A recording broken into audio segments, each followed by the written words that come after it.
大家好，我是阿元，今天做一个猪肉馅的烧饼。这是我去搅好的肉馅，先把它压一下。生抽、蚝油、甜面酱、花椒粉、香油、葱末还有姜末，全部搅匀以后腌上30分钟，让它充分入味。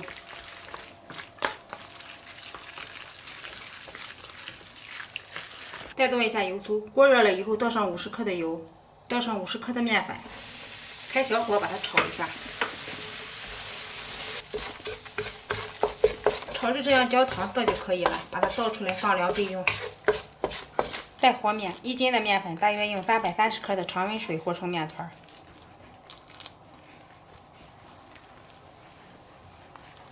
搅至没有干粉后，再放上30克的油，揉成面团。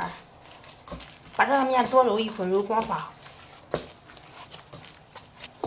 把揉好的面团醒上30分钟。醒好的面不用揉，直接分成2份，取一份把它擀一下，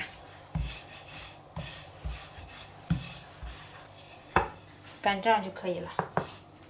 在上面抹上油酥，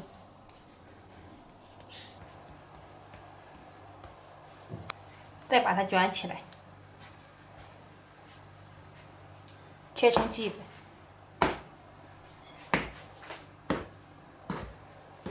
再把馅儿调一下，把里边倒些食用油。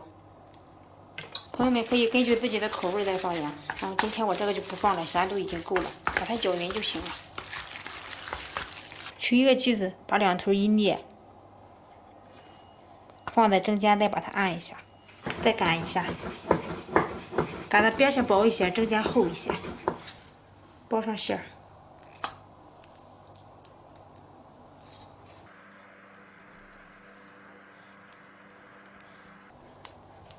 再按一下，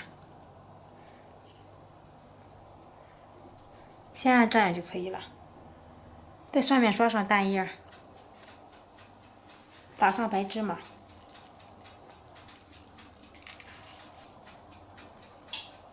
把它放在烤盘上。烤箱上下火200度，提前预热5分钟，放在烤箱的正下方，还是上下火200度，烤上30分钟。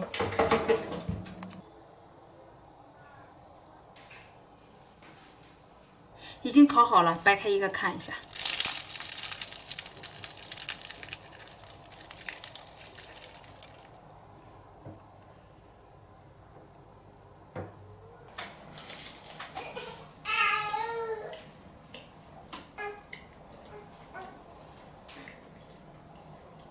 又香又脆，真好吃。真香。